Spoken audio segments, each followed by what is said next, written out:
Hey guys, what's going on? It's Kevin Lee. So today we're gonna break down how to use wind dummy training for beginners. And if this is your first time doing wind dummy, we'll be breaking down the concept and the techniques, so make sure you guys stay tuned. So before we get into the wind dummy training, I wanna talk about a few things, okay?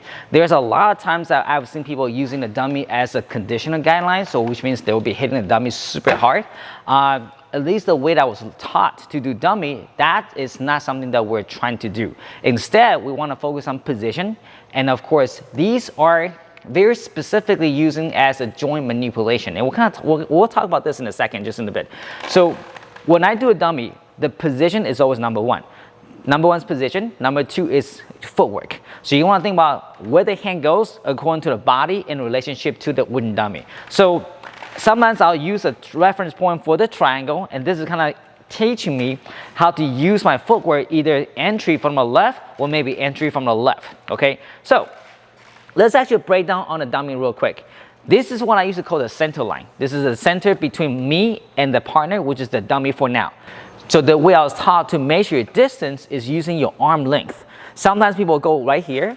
Sometimes some people will say you take a couple steps away. So they was taught is using a measurement with your own hands. Now, when I use this, my measurement is center line right here. It's a lot easier. But if I take a little closer step, this is overreaching and the body is gonna be a little too close. So instead, use my arm to reach out on the beams of a dummy so that way I can control the distance away from the center. Now, these two lines is what I call the quarter line. This is what I call the center line. Sometimes I'll also name these as a deflection line. If you look at the hands, no one's actually gonna punch it to the side like this. But if you look at the hand position, if I would parry or defend this way, this is gonna be the deflection line after I have already parried, right? So the first shot, sometimes we'll teach you Wing Chun, which is called Pak Sao. It's like this. But of course, we're not really slapping hand out of the way like that, but it's my body move. So now the arm is deflecting away from the center line. That same thing goes on this side. This is a measurement between my body, so it gives me a guideline away, so my body is moving away from the center line, okay? So, now we're gonna talk about the joints. The dummy arms are a sort of a manipulation to the body joints. So if you look at all these corners, it can manipulate up, down, left, right, forward, and back. So if you look all these positions, these are going to mimic the same way I move my joint. So sometimes we'll talk about using section like this. That's hitting the joint into the socket like this. So all that is helping me to understand where I need to connect. Sometimes we'll talk about people do bongsao like this versus this way. When I want to hit, I actually want to hit on the top left corner. As I move my body in, I'm connecting the line like so. But instead of doing this and this, that's not connected. If I had the arm, I want to think about connect the arm all together. So imagine I have a bongsao right here on the side. When I enter with a tangsao or a tangda, I want to make sure I'm staying connected to the arm versus I lose connection as I move forward, okay? So that's something we have to keep in mind as we do the dummy. Number two, anytime I move my body, the quarter line becomes a center line. And the primary example is like this. If my hand's on the center, once I move my body without moving the hand's gonna move along with my body. However, if I put one hand on the quarter line, which is the shoulder line, I turn, you'll notice that hand becomes a center line. This is gonna be turning because of the angle of the arm. So if my hand's on center, and if I move this way, this is gonna move away from the center line. But if I put one hand on the quarter line, as I move, you'll notice that the hand becomes a center line. So that's something I always teach the guys to understand. When I move my body, I have to make sure one hand protects a quarter line, okay? So now we're gonna talk about drilling, okay? The way I like to teach a drill is on the position and footwork. So number one, we measure the arm away from the dummy. First one is called tanda.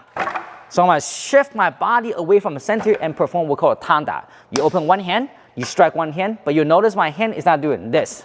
I shoot my hand forward like that.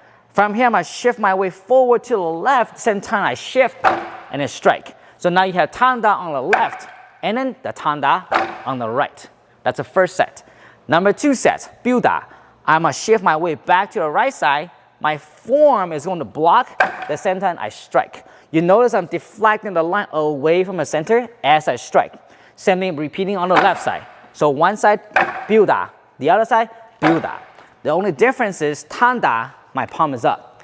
Builda, my palm is down. Okay, this is technically the way I was taught is tanda goes a little lower, because you don't want to go too high like this. When the overhand comes in, then you will perform what we call a builda.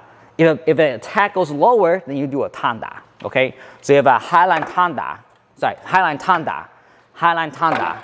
You have builda. Number 3, the third set is called gangda. So you're gonna cross this arm and then parry low. The same time I strike with the top hand. Same thing on this side. So now you have 3 sets. Tanda 1, builda 2. Number 3, gangsao and gangda, okay? From here, I'm gonna take this hand, I'm gonna lower pasao. So part 1, move the body to the side, enter to the center, and then do a pata. Now you can do a pata this way or pata this way. For training, sometimes I don't have to cross the center line over on top. So instead, strike low like this. Then I check the hand on this side, step, enter. You'll notice my foot is gonna follow the triangle this way. Whenever I enter into a line, I don't wanna do it. I wanna check my leg into the center like so. So again, I'm gonna check the arm, step away. I move my hip away from the center line. Then I stay tight. Make sure my body's not turning this way nor this way. I'm actually angle off away from the center like this. Then I check the arm, step, pata. Okay, so that's gonna be the whole entire set. So one more time. Number 1, tanda, builda, gangda 1. Check and pata 1. Check again and pata on the other side. So that's gonna be something that you guys can practice, and it's easy for you to understand in the beginning drill. This is something that I will teach a student right before they go into wooden dummy. So that way you have a drill that you can practice and play around. But remember, the most important part is do not hit the dummy hard. Then you're gonna get a whole bunch of bruises on your arm. Position always goes first. So one more time.